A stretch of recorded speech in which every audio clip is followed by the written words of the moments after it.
একজন ইমানদার হিসেবে এক নাম্বার দাবি আমাদের, আগামীতে আমরা এই সোনার বাংলাদেশে কোনো নারীকে ক্ষমতার চেয়ারে দেখতে চাই না।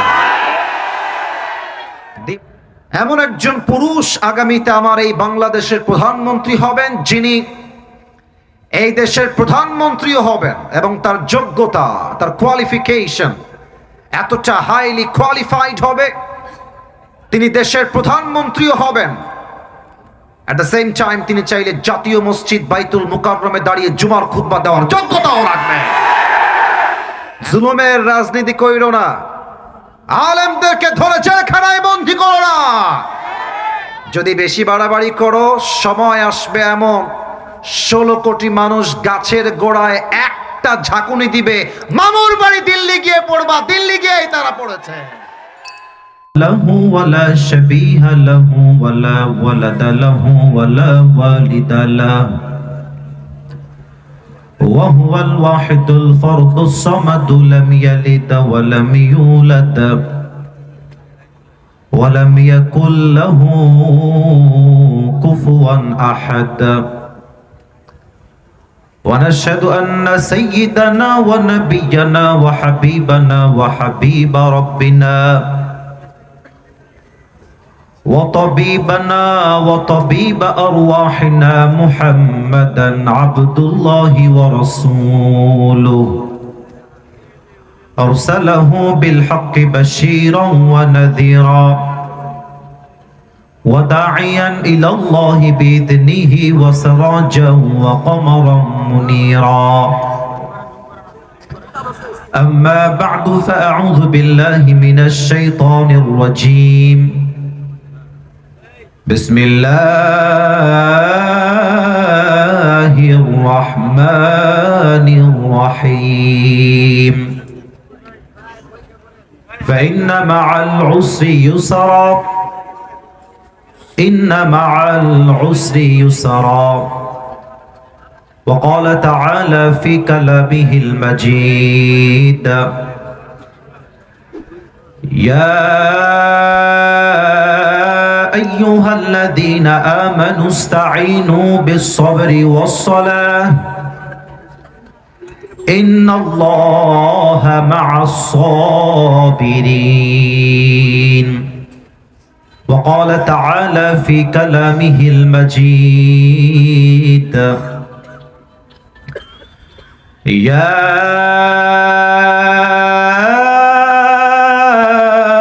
أيها الذين آمنوا اصبروا وصابروا ورابطوا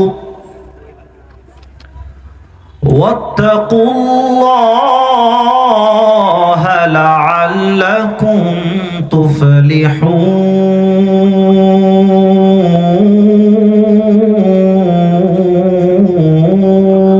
تفلحون. وقال تعالى في كلامه المجيد: ومن يتوكل على الله فهو حسبه. وقال رسول الله صلى الله عليه وسلم: تركت فيكم أمرين لن تضلوا ما تمسكتم بهما كتاب الله وسنة رسوله أو كما قال عليه الصلاة والسلام: إن الله وملائكته يصلون على النبي يا أيها الذين آمنوا صلوا عليه وسلموا تسليما.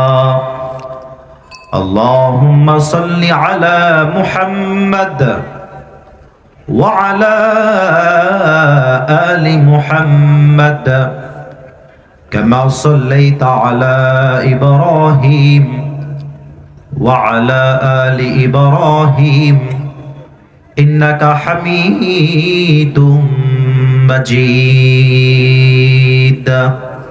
استغفر الله. আমার গাজীপুরের চৌরাস্তার ভাইরা, কেমন আছেন আপনারা সবাই?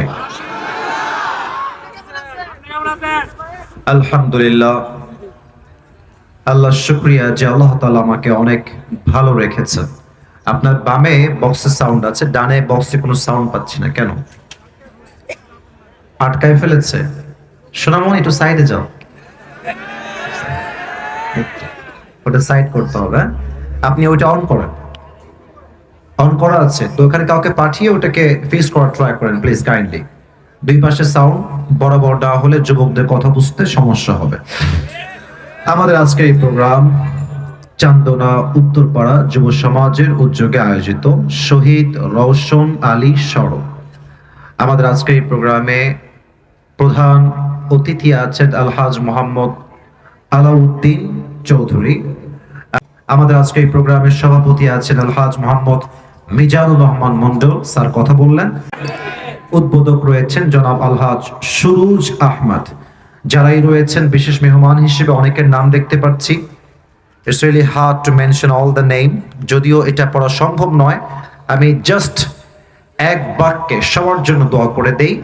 অ্যারেঞ্জমেন্ট কমিটি অ্যান্ড যারা চিফ গেস্ট আছেন, বিশেষ অতিথি আছেন, সবাইকে যেন আল্লাহ তাআলা ইসলামের খাদেম ওমরে ফারুক রাদিয়াল্লাহু তাআলা আনহুর মতো কবুল এবং মঞ্জুর করে নিক। পড়েন সবাই আমিন।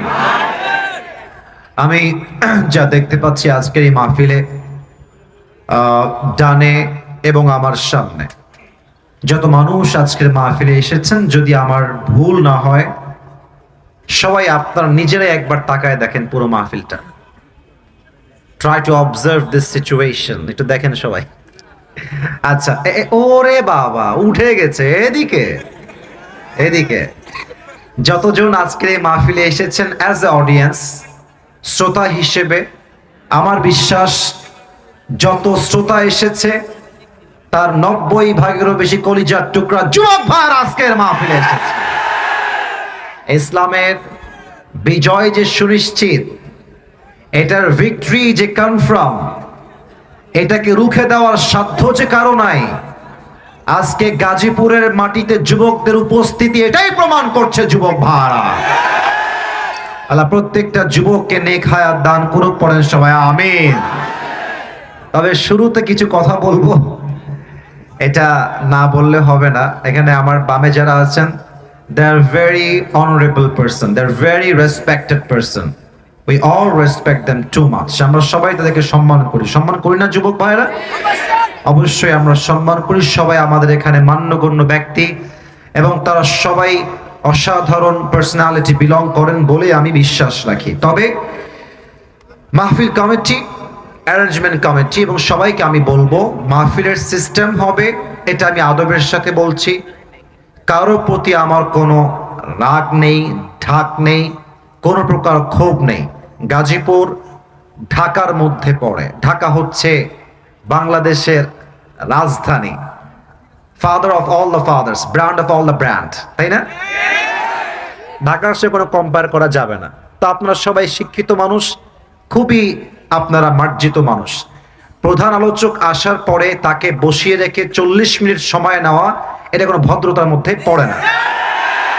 আমি সম্মান রেখে বলছি, কাউকে আমার অসম্মান করছি না। ওয়াল্লাহি, আল্লাহর কসম, এটা আল্লাহকে সাক্ষী রেখে বললাম।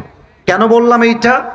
যেহেতু এটা আজকে মিস্টেক হয়ে গেছে, নেক্সট বছর মাহফিল হবে, এই মিস্টেকটা নেক্সট টাইম আর রিপিট হবে না। আমি আবারও বলছি, আমি সম্মান রেখে বলছি। এর কারণ হলো, প্রধান আলোচক যখন 40 মিনিট বসে থাকে আর মানুষ অন্য কথা শোনে, তখন তাফসীর শোনার যে মনোমাইন্ড থাকে, একটা চিন্তা থাকে, যে অ্যাক্টিভিটি থাকে, ওইটা ওই 40 মিনিটে নষ্ট হয়ে যায়। আর আমি আমার পুরো জীবনে যত মাহফিল করেছি, আমি 40 মিনিট কোথাও বসেছিলাম এটা আমার কখনো মনে পড়ছে না আজীবনে। তো স্যারদেরকে বলবো, স্যারেদের কোনো ভুল নাই, অ্যারেঞ্জমেন্ট কমিটির সিস্টেমে ভুল হয়েছে। আমি আসার পূর্বে বক্তব্যটা শুরু হলে আমি এসে 10 মিনিট বসতাম, তাহলে একটা মার্জিত ভাবটা থাকতো। 40 মিনিট বসে রাখার জন্য আমি নিজে বিরক্ত বোধ করেছি। তবে যুবকদের জন্য আমি সবকিছু স্যাক্রিফাইস করতে প্রস্তুত আছি ইনশাআল্লাহ। তো আমি সবার কাছে আবদার রাখবো, আমি আবারও স্যারদেরকে বলছি, স্যারদের প্রতি আমার ন্যূনতম কোনো ক্ষোভ নেই, কোনো প্রকার আমার কোনো বিদ্বেষ নেই। আল্লাহ প্রত্যেকটা আমাদের মান্যগণ্য ব্যক্তিকে জনগণের খাদেম হিসেবে কবুল এবং মঞ্জুর করুক। পড়েন সবাই আমিন। আচ্ছা, আমি যে কথাটা বললাম, আমাকে হুজুর হিসেবে দেখা বাদ দিয়ে দেশের নাগরিক হিসেবে দেখেন। সবার তো একটা বাক স্বাধীনতা আছে নাকি? যার যার বক্তব্য, যার যার মতামত সে দিবে। আমি দোয়া করি আমার কলিজার টুকরা যুবক ভাইরা, they have struggled a lot, তারা অনেক বেশি কষ্ট করেছে প্রোগ্রামকে বাস্তবায়ন করার জন্য। আল্লাহ প্রত্যেকটা যুবককে যেন আগামী বছর এর চাইতে আরো সুন্দর মাহফিল ইখলাসের সাথে করার তৌফিক দান করে। পড়েন সবাই আমিন। গাজীপুর এমন একটা জেলা ঢাকার ভিতরে, আমরা জানি 5 আগস্টের পূর্বে গাজীপুরের অনেক যুবকরা দেশকে স্বাধীন করবার জন্য শহীদ হয়ে গিয়েছে।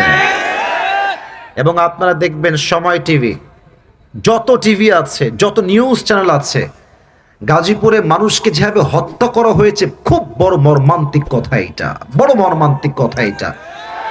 এবং ওনারা বললেন ওনারা জেল খেটেছেন, বাড়ির থেকে বাহিরে ছিলেন, এটা খুবই কষ্টের কথা। আমরা একটা কথা আজকে এই মাহফিল থেকে অ্যানাউন্সমেন্ট দিতে চাই, আগামীতে কোন স্বৈরাচারকে এই দেশে আমরা চুল পরিমাণ বরদাস্ত করব না। গাজীপুর এখানে অনেক বিএনপির ভাইরা আছেন, হয়তো অনেক আওয়ামী লীগের ভাইরাও মেবি থাকতে পারেন, এবং আমরা অনেক যুবক ভাইরা আজকের মাহফিলে আছি।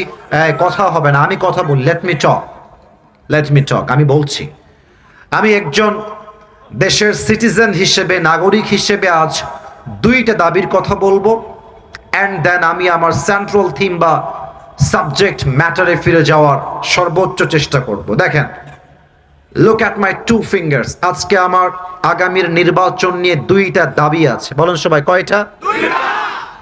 আর ভি জোর সে বলো, কয়টা? 2টা দাবি। যদি আপনারা একমত হন, অনেক মিডিয়ার ভাইয়ের একটা কভারেজ নিচ্ছে, আপনারা আমাকে অ্যাপ্রিসিয়েট করবেন আওয়াজ দিয়ে, দিল খুলে, জবান খুলে। নাম্বার 1, আগামীতে এই দেশে নির্বাচন হবে, কোন একজন প্রধানমন্ত্রী নেক্সট টাইমে এই দেশে সিলেক্ট হবেন, এটা আমরা মনে প্রাণে বিশ্বাস রাখি। তবে as a Muslim, as a believer, একজন ইমানদার হিসেবে 1 নাম্বার দাবি আমাদের, আগামীতে আমরা এই সোনার বাংলাদেশে কোন নারীকে ক্ষমতার চেয়ারে দেখতে চাই না। দ্বিমত না একমত? এত আস্তে বললে তো একমত হয় না। দ্বিমত না একমত? আপনি যেই দলেরই হন, একটা হাদিস মাথায় রাখবেন। আল্লাহর হাবিব বলেছেন, সেই জাতি কখনো উন্নতির চূড়ান্ত পর্যায়ে পৌঁছাতে পারবে না যেই জাতির নেতৃত্বের চেয়ারে নারী বসে থাকে। 1 নাম্বার, কোন নারীকে আমরা আগামীতে প্রাইম মিনিস্টার হিসেবে দেখতে চাই না। নাম্বার 1। নাম্বার 2, এটা আমাদের প্রাণের দাবি, একটু বুঝে শুনবেন। আমরা যে জাস্ট পুরুষ চাই ক্ষমতার চেয়ারে, it's exactly not like that. আমরা শুধুই পুরুষ চাই না, আমরা চাই এমন একজন পুরুষ আগামীতে আমার এই বাংলাদেশের প্রধানমন্ত্রী হবেন, যিনি এই দেশের প্রধানমন্ত্রীও হবেন এবং তার যোগ্যতা, তার কোয়ালিফিকেশন এতটা হাইলি কোয়ালিফাইড হবে, তিনি দেশের প্রধানমন্ত্রীও হবেন। এট দ্য সেম টাইম তিনি চাইলে জাতীয় মসজিদ বাইতুল মুকাররমে দাঁড়িয়ে জুমার খুতবা দেওয়ার যোগ্যতাও রাখবেন। এমন নেতা, let me talk, please don't shout, let me talk। আমরা এমন নেতা আগামীতে চাই কি চাই না? এবার আমাকে মূল কথায় ফিরে এসে উত্তর দেন। যদি এই দেশের প্রধানমন্ত্রী হয় জাতীয় মসজিদ বাইতুল মুকাররমের খতিব হওয়ার যোগ্য, আগামীতে এই বাংলাদেশের সুদ আর থাকবে? এই গাজীপুরের ভাইয়েরা জোরে বলেন, গাজীপুরের ভাইয়েরা সুদ থাকবে? ঘুষ থাকবে? চাঁদাবাজি থাকবে? টেন্ডারবাজি থাকবে? ডাকাতি থাকবে? ধর্ষণ থাকবে? পুরো দেশটাই সোনার বাংলাদেশ হয়ে যাবে। এখন আর কোনো ভয় নাই। আগে আমরা হক কথা বললে বলতো যে জামাতিও বলতো, রাজাকারও বলতো, জঙ্গিবাদ বলতো, মৌলবাদ বলতো। ও একটা কথা মনে পড়ে গেল, আপনার সবাই শহীদ আল্লামা দেলোয়ার হোসেন সাইদি হুজুরের নাম শুনেছেন না? আল্লাহু আকবার। আল্লাহ ওনাকে জান্নাতের উঁচু মাকাম নসিব করে পড়েন সবাই। গাজীপুরের মানুষ আসলে অ্যাক্টিভ। আর যে আমিনের সাউন্ড পাচ্ছি আর ঠিক বেঠিকের সাউন্ড পাচ্ছি, এটা ফার্স্ট স্টেপেই প্রমাণ হয়ে গেছে গাজীপুরের সন্তান কেউ কাপুরুষের সন্তান নয়, সব বীর পুরুষের সন্তান। শহীদ আল্লামা দেলোয়ার হোসেন সাইদি হুজুর বলতেন, যারা আমাদেরকে মৌলবাদী বলে গালি দাও, হ্যাঁ আমরা মোটেও রাগ করি না। কেন রাগ করি না? মৌল আসছে মূল থেকে। মূল মানে হলো কোরআন, মূল মানে হাদিস, মূল মানে হচ্ছে আল্লাহ তাআলা, মূল মানে হচ্ছে হিজ লাস্ট মেসেঞ্জার মুহাম্মদ সাল্লাল্লাহু আলাইহি ওয়াসাল্লাম। তো যারা তোমরা আমাদেরকে মৌলবাদী বলে গালি দাও, আমরা হলাম মূলবাদী, তোমরা সব আগাবাদী। এবার বলেন তো, গাছের আগায় শক্তি বেশি না গোড়ায় শক্তি বেশি? উনি বলতেন, তোমরা থাকো গাছের আগায়, বাড়াবাড়ি বেশি কইরো না সোনামণিরা, হ্যাঁ জুলুমের রাজনীতি কইরো না, আলেমদেরকে ধরে জেলখানায় বন্দী করো না। যদি বেশি বাড়াবাড়ি করো, সময় আসবে এমন 16 কোটি মানুষ গাছের গোড়ায় একটা ঝাঁকুনি দিবে, মামুর বাড়ি দিল্লি গিয়ে পড়বা, দিল্লি গিয়েই তারা পড়েছে। অতএব স্পষ্ট ভাষায় আমার আজকে মাহফিলে পায়গাম, স্পষ্ট মেসেজ সবার জন্য, যদি আগামীতে আমার এই বাংলাদেশের ক্ষমতার চেয়ারে কোন স্বৈরাচার বসতে চায়, সেই স্বৈরাচারকে আবার পতন ঘটাবার জন্য এই গাজীপুরের মাটির থেকে একটা শহীদ আবু সাঈদ নয়, দুইটা শহীদ আবু সাঈদ নয়, হাজার হাজার শহীদ আবু সাঈদ মাথায় কাফনের কাপড় বেঁধে বুকের তাজা রক্ত দিয়ে শহীদ হওয়ার জন্য আল্লাহর রাস্তায় জিহাদ করতে বাধ্য হবে। কারা কারা যদি হাত তুলে আল্লাহকে দেখায় দাও।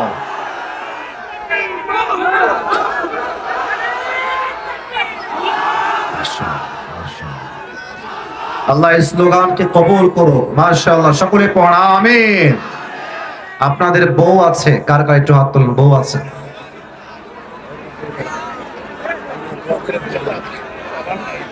বউ আছে, আচ্ছা হাত নামান, হাত নামান।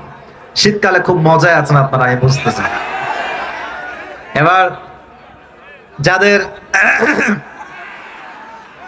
বউ নাই, খুবই কষ্টে আছো, তারা একটু হাত। আমি কি ভুল দেখছি নাকি? কারো বউ নাই? ইন্না লিল্লাহি ওয়া ইন্না ইলাইহি রাজিউন। হাত নামান, হাত নামান। আহা, খুবই কষ্টের বিষয় যুবক ভাইয়ের। আমি মাঝে মাঝে আমার মাহফিলগুলোতে মজা করেই বলি, যার বউ নাই তার কিছু নাই, নাই নাই কিছু নাই। আর আমি আমার বাবাদেরকে বলবো, আব্বাজান আপনার ছেলের চরিত্র কম্বল দিয়ে রক্ষা করা যাবে না, আপনার ছেলের চরিত্র ল্যাব দিয়ে রক্ষা করা যাবে না। যুবকদের চরিত্র রক্ষা করতে একমাত্র চরিত্রবান যুবকের বইয়ের দরকার। আল্লাহ আব্বাজানরা বোঝে না, বোঝে না। আল্লাহ আব্বাজানদেরকে বোঝার তৌফিক দান করে পড়েন সবাই আমিন। আচ্ছা, সবাই বিয়ের পক্ষে না বিপক্ষে? আমার বিশ্বাস অল্প বয়সে বিয়ে হয়ে গেলে এই দেশে জেনার সংখ্যা কমবে, বিয়ের সংখ্যা বেড়ে যাবে। আল্লাহ আব্বাজানদেরকে বোঝার তৌফিক দান করে পড়া আমিন। আসলে বাবারা মাঝে মাঝে বোঝে না তা না, কিন্তু আমি বলতে লজ্জা পাচ্ছি। অনেক মেয়েরা আমার ওয়াজ শুনছে, আমি জানি, they are very educated and very qualified. আমি জানি, আমি কোনো বোনকে অসম্মান করে কথা বলছি না, তবে বলতে বাধ্য হচ্ছি যে দেশের 80% মেয়ে বিয়ের সময় চরিত্র নয়, টাকাকে সবচেয়ে বেশি এরা গুরুত্ব দেওয়ার চেষ্টা করে। এবং আমি ঢাকা শহরের কথা কি বলবো, টাকা পাইলে কিছু মেয়েরা টাকলার সঙ্গ বিয়ের পিড়িতে বসে যায়।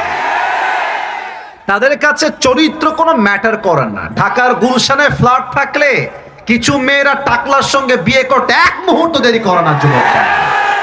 সেই মেয়েদেরকে বিনয়ের সাথে বলবো, আমার প্রিয় বোন, টাকা পাবেন, ঢাকার গুলশানে ফ্ল্যাটও পাবেন, গাড়িও পাবেন, তবে আপনার বয়স মাত্র 19।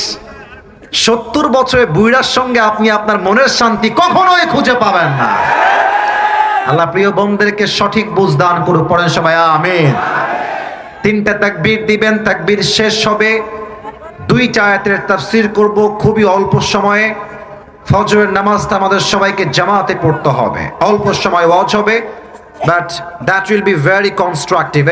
এই যে ডানের ভাইরা আওয়াজ করা, জানি আমি জায়গা নাই, আমি বুঝতেছি জায়গা নাই। মিডিয়ার ভাইদেরকে ধাক্কা ধাক্কি করো না, একটু চুপ করে দাঁড়িয়ে থাকো, ঠিক আছে? বিবাহিত ভাইরা দিবেন প্রথম তাকবীর, সিঙ্গেল ভাইরা দিবেন সেকেন্ড তাকবীর, ঠিক আছে? I would like to test everyone who is more powerful. কার শক্তি কত বেশি আমি আজকে একটু চেক করতে চাই।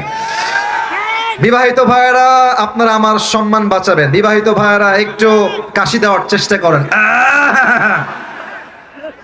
হাসবেন না, তাকবীর দিবেন গলা ফাটায় দিয়ে একেবারে। বিবাহিত ভাইরা তাকবীর দেন, নারায়ে তাকবীর। সর্বনাশ, মুরব্বী লাভ দিয়ে উঠছে। আচ্ছা, এবার ইট ওয়াজ অ্যামেজিংলি অ্যাপ্রিশিয়েটেড। ভালো ছিল, খারাপ না, খুব ভালো সুন্দর সাউন্ড ছিল। এবার সিঙ্গেলদের পড়া, তোমরা কি হেরে যাবা? তোমরা কি পরাজিত হয়ে যাবা? সিঙ্গেলরা কাশি দাও। আর স্যার যারা আপনারা আছেন, স্যার আপনারা আমার উপর রাগ ঢাক না রেখে নাম্বারটা আপনারা দিবেন। আমি জানতে চাই আসলে কে জিততেছে। Single people, it's time for you. Single ভাইরা তাকবীর দেন আমার সাথে, নারায়ে তাকবীর। বিবাহিত ভাইরা মাফ করে দিবেন। হলো না, মানে জিততে গিয়েও আবার আপনারা হেরে গেলেন। যাই হোক, জো হো গেয়া, past is past, present is everything. এবার আমরা সবাই মিলে একটা তাকবীর দিব। তাকবীরের আওয়াজের ঠেলায় আমি স্টেজ ভেঙে নিচে পড়ে যাব, ঠিক আছে? আপনারা সবাই মিলে একটা কাশি দেন। গাজীপুরের সন্তান যে আমরা, বিড়ালের বাচ্চা নই, সব সিংহের বাচ্চা। এটা তাকবীর দিয়ে প্রমাণ করতে হবে। রাজি আছেন তো ইনশাআল্লাহ? নারায়ে তাকবীর। আল কোরআনের আলো, আল হাদিসের আলো,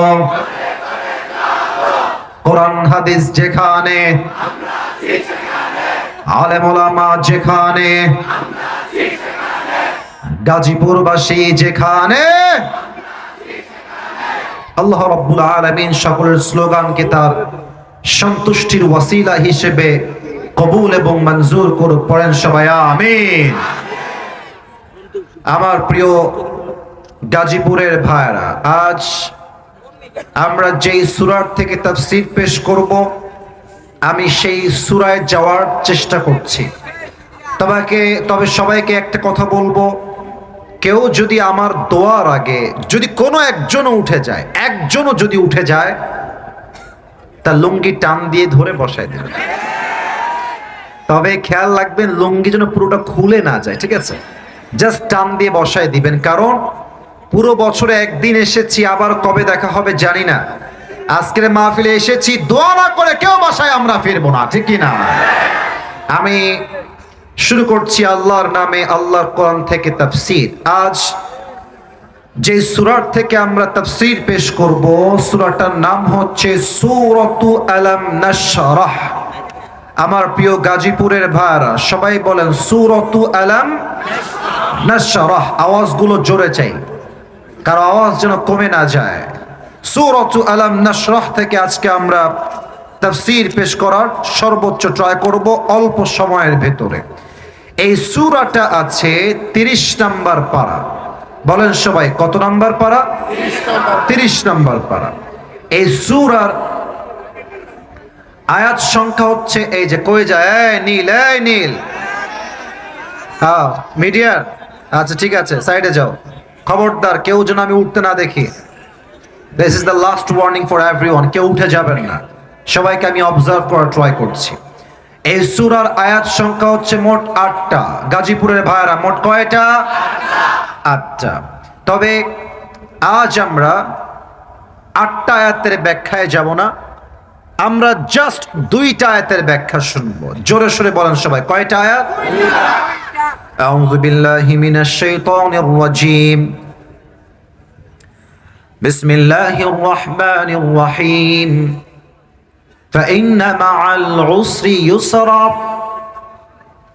إن مع العسر يسرا Indeed and verily with every hardship there is ease. এই আয়াতের তর্জমা হচ্ছে প্রত্যেকটা কষ্টের সাথেই স্বস্তির দেখা, স্বস্তির সন্ধান। বলেন তো গাজীপুরের ভাইয়েরা আছে না নাই? আপনি যদি আমার কথাগুলো আজকে এখান থেকে শোনেন, এখান থেকে কথা বুঝে আসবে না, এখান থেকে শুনতে হবে, কারণ প্রত্যেকটা পয়েন্ট খুবই ডিপ। যদি আপনি দিল দিয়ে না শুনেন, ইহা সে শুনোগে ইহা সে নিকাল জায়গা। এজন্য কান দিয়ে নয়, যতটুকু শুনবেন দিল দিয়ে শুনবেন। রাজি আছেন তো সবাই ইনশাআল্লাহ? তাহলে আমি সবার থেকে তর্জমাটা মুখস্থ শুনতে চাই। আমি বলবো প্রথম ধাপ, আপনারা বলবেন সেকেন্ড ধাপ। কষ্টের সাথেই আছে, এই জোরে কোন, বামে সাউন্ড নাই, ডানে পারফেক্ট সাউন্ড, মাশাআল্লাহ। কষ্টের সাথেই আছে স্বস্তি বা সুখ। এটা হচ্ছে সূরাতু আলাম নাশরাহ এর 5 এবং 6 নম্বর আয়াত। এই দুইটা আয়াতের আমি আজ তাফসীর থেকে 4টা ব্যাখ্যা দিব। Look at my 4 fingers. সবাই বলেন কয়টা ব্যাখ্যা? 4টা। 4টা ব্যাখ্যা শেষ হবে, 2টা ঘটনা বলবো, দোয়া হবে, and then we will go back to our home। বলেন সবাই ইনশাআল্লাহ। আসুন আমরা ব্যাখ্যায় ফিরে যাই। আমি দেখতে পাচ্ছি এখানে অনেক মাদ্রাসার ছাত্র ভাইয়েরাও আছেন। এটা খুবই আমার জন্য সৌভাগ্যের বিষয় যে আপনারা মাহফিলে অংশগ্রহণ করেছেন। আমি কথা বলতে ভেরি কমফোর্টেবল ফিল করব, বিকজ আপনারা আমার কথা আরো ভালো বুঝবেন। যুবক ভাইয়ারও অবশ্যই বুঝবেন। খেয়াল করেন, আল্লাহ তাআলা বলছেন ফাইন্না মাআল উসরি ইউসরা, ইন্না মাআল উসরি ইউসরা। এখানে তরজমা হচ্ছে কষ্টের সাথেই আছে স্বস্তি। খুব খেয়াল করেন, এখানে উসর তথা কষ্ট এটা আসছে আগে, ইউসর তথা স্বস্তি এটা আসছে পরে। তাহলে কষ্ট এসেছে আগে, স্বস্তি এসেছে পরে।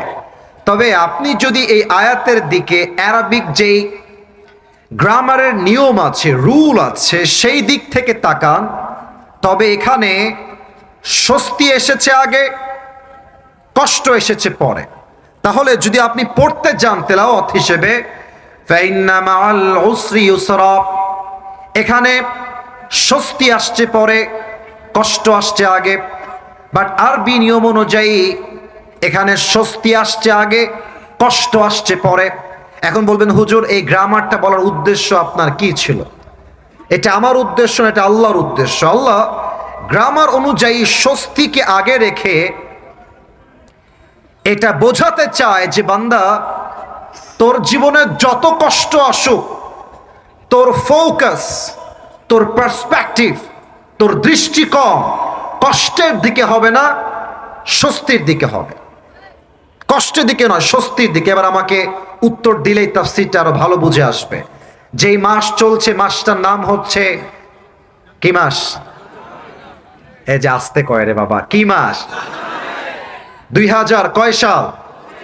25 সাল। আমাকে উত্তর দিবেন সবাই, কেউ যেন বাদ না যায়। এই জানুয়ারি মাসে আপনি কয়দিন না খেয়েছিলেন? একদিনও না, তাই না? আচ্ছা, যদি বলি এই জানুয়ারি মাসে আপনি কয়দিন অসুস্থ ছিলেন, বলবেন 2-1 জন হয়তো 1-2 দিন অসুস্থ ছিলাম। এর মানে আপনি যদি পুরো জীবনটাকে একটু অবজার্ভ করেন, দেখবেন যে আপনার জীবনে কষ্টের সংখ্যা কম, স্বস্তির সংখ্যা বেশি। ঠিক কিনা বলেন? আল্লাহ বলছে বান্দা, কষ্টের দিকে তাকাস না, স্বস্তির দিকে তাকিয়ে দেখ, তোকে তোর জীবনটাকে সুন্দর করে দিবে একজন। তিনি কে? এখন চলছে শীতকাল। সেই দিন আমার প্রোগ্রাম ছিল বগুড়া। নাম শুনছেন না আপনারা? বগুড়া একটা উন্নত জেলা। তো আমি প্রোগ্রামে গেলাম, আল্লাহ তাআলার যেটা ফয়সালা আর কি, গাড়িটা নষ্ট হয়ে গেছে। আমার গাড়িও নষ্ট, যেই গাড়ি ভাড়া করে নিয়ে আসছি ওই গাড়িও নষ্ট। দুইটাই নষ্ট রাস্তার মাঝে। রাত বাজে 2টা, কনকনে শীতে আমি থরথর থরথর করে কাঁপছি। বিশ্বাস করেন, আমি যতই বড় হুজুর হই আর যত বড়ই ফেমাস মানুষ হই না কেন, ডিপ্রেশন, চিন্তা প্রত্যেকটা মানুষের ন্যাচার, প্রত্যেকটা মানুষের দুশ্চিন্তা মাঝে মাঝে একটু হলেও হয়। কথা ঠিক আছে আমার? বিশ্বাস করেন, আমি গাড়িতে বসে বসে ভাবছি, ইসরে এত কনকনে শীত, আমার কত কষ্ট হচ্ছে, আল্লাহ তুমি আমাকে এত কষ্ট কেন দিচ্ছ? আমি তোমার দিনের কাজ করছি। এটা মাথায় চিন্তা করছি।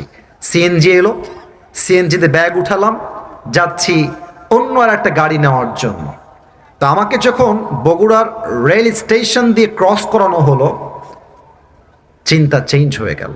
আমি দেখলাম আমি শীতে কাঁপছি, আমার ভেতরে 2টা গেঞ্জি, উপরে জ্যাকেট, তার উপরে শাল বা চাদর পরে আছি। আমার স্টেশনে সাডেনলি চোখ পড়লো স্টেশনের দিকে। এই রিসেন্টলি মাত্র 20-25 দিনের কথা বলছি। আমি দেখলাম স্টেশনে পিচ্চিরা শুয়ে আছে, বাচ্চা, গায়ে জামা নাই, কোনো মতে ছেঁড়া বস্তা দিয়ে মুড়ি দিয়ে আছে। মুরব্বীরা শুয়ে আছে, বৃদ্ধা মা শুয়ে আছে, খেতা আছে, ল্যাপ নাই, কম্বল নাই। আমি বুঝলাম ফাইন্না মাআল উসরি ইউসরা, বান্দা যা আছে তাই দেখ, যা নাই তাই দেখিস না। ঢাকার গুলশানে যখন যাবেন, BMW, Mercedes, range rover, Rolle's Royals, C-HR, কত ব্র্যান্ডের গাড়ি নেবেন, সব আছে গুলশানে। দেখলে মনে হবে ইস, আমি গাজীপুরের ছেলে, আমার তো একটা সাইকেলও নাই। ভাইরে, অনেক কিছু থাকলেই সুখী হওয়া যায় না, সুখী হওয়ার জন্য আল্লাহ রহমতের প্রয়োজন হয়। আপনাকে একটা অবাক করার তথ্য দিব, কিন্তু মিডিয়া আছে বলতে লজ্জা পাচ্ছিলাম, ভেবেছি বলবো না, তবে বলবো, আপত্তি নাই বলতে। শুনলে আপনারা হয়তো অনেকে মাইন্ডে নেবেন, বাট আপনাকে বুঝতে হবে যা বলছি আমি বাস্তব বলছি। ঢাকার গুলশানে স্বামীর বউ যে হয় অন্য পুরুষের ভাবি, স্বামী তার বউকে অন্য পুরুষের সঙ্গে শোয়ার জন্য দিয়ে দেয়। আপনি দেখেন নিউজে, আপনি ইন্টারভিউ দেখেন, আপনি বলবেন হুজুর আপনি এই পয়েন্ট এটা কেন উল্লেখ করলেন? আমি বলবো ভাইজান, ঢাকার গুলশানের লোকের কাছে রোলস রয়েলস আছে, দামি ফ্ল্যাট আছে, বাট তাদের কাছে চরিত্রের 2 পয়সা কোনো মূল্য নাই। আপনার কাছে হয়তো বা গাজীপুরে বড় একটা বাড়ি নাই, হয়তো টিনের ছাপরা আছে, বাট আপনাকে মাথায় রাখতে হবে ওর টাকা থাকতে পারে, ওর মনের সুখ নাই। আল্লাহ আমাকে টাকা কম দিয়েছে, মনের সুখ বেশি দিয়েছে, ঠিক কিনা বলেন? আল্লাহ বলছে বান্দা কষ্টের দিকে নয়, আমি আল্লাহ তোমাকে যেই স্বস্তি দান করেছি সেই স্বস্তির দিকে তাকাও। 1 নাম্বার ব্যাখ্যা, আমাদের ফোকাস হবে স্বস্তির দিকে, কষ্টের দিকে নয়। 1 নাম্বার ব্যাখ্যা। 2 নাম্বার খেয়াল করেন, ফাইন্না মাআল উসরি ইউসরা, এখানে আল উসর কষ্ট। এই যে আমার মাদ্রাসার ছাত্র ভাইয়েরা আমার দিকে তাকান, এখানে আলিফ লাম আসছে, আল উসর অর্থাৎ এটা মারিফা, নির্দিষ্ট। কষ্ট জীবনে কার কোনটা আছে এটা সবাই আমরা জানি। মনে করেন আপনার বউ খারাপ, এটা আপনি জানেন, আপনার চাকরি লাগবে, এটাই কষ্ট, এটা আপনি জানেন। বাট স্বস্তি কোথায় আসবে এটা আমরা কেউ জানি না, এটার খবর রাখে একজন, তিনি কে? এবার আপনাকে আমি দুনিয়ার এক্সাম্পল দিয়ে তাফসীরটা বোঝাবার ট্রাই করি। ঢাকার বসুন্ধরার নাম শুনছেন তো নাকি? আপনারা শুনবেন না কেন, আপনারা তো ওখানে যাওয়া মানুষ, সবাই তো স্বচক্ষে দেখেছেন। আমি যে কথাটা বলবো সেটা হচ্ছে এইরকম, মাঝে মাঝে রাস্তায় হাঁটলে দেখবা অনেক মেয়েরা এমন বাজে পোশাক পরে বের হয়, দেখলে মনে হয় ঢাকা শহরের মেয়েদেরকে যে কিয়ামত বেশি দিন আর বাকি নাই। যুবক ভাই, এত বাজে পোশাক পরে মনে হয় রাস্তায় কোন উলঙ্গ মেয়ে হেঁটে বেড়াচ্ছে গাজীপুরের ভাড়া। তো এত নষ্টা মেয়ের ভিড়ে দেখছো মাশাআল্লাহ, হঠাৎ করে যে এক বোরকাওয়ালি, হাতেও মোজা, পায়েও মোজা, यार ये तो अभी के अभी जन्नत से भाग के दुनिया में आई है। সোনামণি, উপরে ফিটফাট, মাঝে মাঝে ভিতরে সদরঘাট হয়। এখন তুমি ভাবছো যে আল্লাহ জীবনে একটাই কষ্ট, বউ নাই, এটা আমি জানি, কিন্তু আমি ভাবছি যে আমার স্বস্তি হচ্ছে এই বেড়ি আমার বউ হইলে আমার আর কোনো কষ্ট থাকবে না, এটা আমি চিন্তা করছি। বাট মাথায় রাখবেন, অনেক মেয়েকে দেখে মনে হবে রাজরানী, বিয়ের পরের দিন দেখবেন রাজরানী নয়, কাল লাগিনি বিয়ে করে আপনি বাসায় নিয়ে আসছেন। অতএব আল্লাহ বলছে বান্দা, কষ্ট কোন বিষয়ে তোর আছে তুই জানিস, বাট স্বস্তি কোন বিষয়ে আসবে এটা তুই জানিস না, এটা জানে একজন। আওয়াজ দিয়ে বলেন সবাই, তিনি কে? আর একটা এক্সাম্পল খুব খেয়াল করবেন, যুবকদের শখের বাইকের নাম হচ্ছে R15 ভার্সন 4 ইন্দোনেশিয়ান ভার্সন। হ্যাঁ, আচ্ছা দেখেন, গাজীপুরের ছেলে দেখেছি খুব ভাবসাব, হ্যাঁ, সানগ্লাস পরে একটা R15 বাইক নিয়ে, বাপ রে বাপ, ওর বাপের রোড এইটা, হ্যাভি টান দেয়। তো এটা বড় কষ্টের বিষয় যে আজকালকার মেয়েদের কাছে এই টাউট বাটপাট টিকটকার আর গাঞ্জাখোর পছন্দ হয়, দিনদার পছন্দ হয় না যুবক। এখন যুবক, এই যে যুবকগুলো আমার সোনামণিরা দাঁড়িয়ে আছে এখানে, ওরা ভাবছে ইস রে, এই মালটা পাইলে আমার জীবন সফল হয়ে যাবে, খালি R15 লাগবে, এইটা পাইলে আমি সফল। আমি আমার কথা বলছি, আমার যে ড্রাইভার ছিলেন তার ভাতিজা এই গত মাসে, এই ডিসেম্বর মাসে বাপকে বলেছে, আব্বা তুমি যদি আমাকে R15 কিনে না দাও আমি আত্মহত্যা করে মরে যাব। আস্তাগফিরুল্লাহ, নাউজুবিল্লাহ। তো বাবা তো বাবাই হয়, বাবার মতো আপন আসলে পৃথিবীতে কেউ হয় না। আব্বা বলেছে ঠিক আছে, তোর মরতে হবে না, তোকে আমি আমার সব কিছু দিয়ে দিব R15, সমস্যা নাই। রিসেন্ট 1 মাসও হয়নি, R15 কিনে দিয়েছে। ভোরবেলা সকালবেলা রাস্তা ফাঁকা ছিল, আবেগ কাজ করেছে, বিবেক কাজ করে নাই। গাড়ি তুলেছে 120-এ 30-এ, তো ঠাস করে রাস্তা দিয়ে একটা গাড়ি চলে আসছে মাঝখানের সামনে দিয়ে, আর এটাকে কন্ট্রোল করতে পারে নাই, সোজা গিয়ে খাম্বার সঙ্গে মেরে দিয়েছে, জায়গায় স্পট ডেথ, জায়গায় শেষ।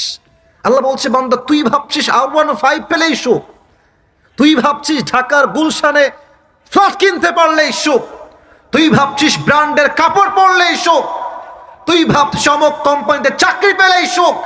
না না, তোর সুখের খবর তুই জানিস না, তোর স্বস্তি আসবে কোথায় এটা একমাত্র খবর রাখে একজন, তিনি কে? কথা কি বোঝা যায়? আমার তাফসীরের কথাগুলো কি বোঝা যায়? যায় যায় যায়। তাহলে এটা কয় নাম্বার পয়েন্ট গেল? এই ভাইরা জুড়ে কোন সবাই কয়?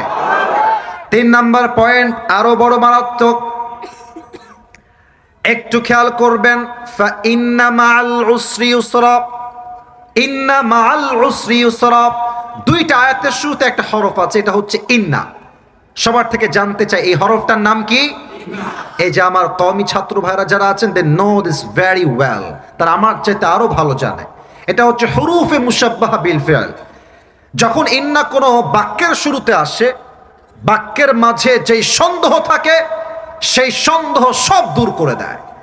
অনেক যুবক মনে মনে ভাবে যে বয়স তো 25 হয়ে গেল, বিয়ে কি শালা হবেই না আমার, আহা। হ্যাঁ, এরকম আছে, বিয়ে কি হবেই না, আহা, আমি কি আজীবন সিঙ্গেল মরবো, এটা আমিও ভাবতাম। তো আল্লাহ বলছে, বান্দা যতই টেনশন করিস না, ফা ইন্না মাআল উসরি ইউসরা, নিশ্চিত তোর সমস্ত হতাশা দূর করবে একজন, তিনি কে? ফা ইন্না, নিশ্চিত কষ্ট দূর হবে।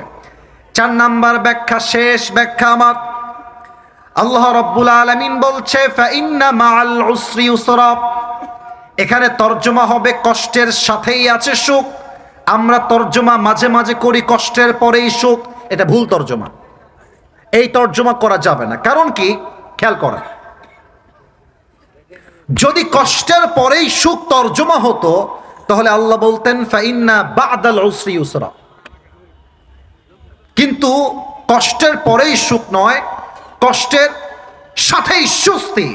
আল্লাহ বলছে ফা ইন্না মা'আল উসরি ইউসরা। এর ব্যাখ্যা একটা ঘটনা বলতে চাই আমি আমার জীবন থেকে, বলা যাবে নাকি যাবে না? আপনারা আমাকে ফেসবুকে আগে দেখেছেন নাকি কখনো? মানে আপনারা সব আমাকে চেনেন নাকি?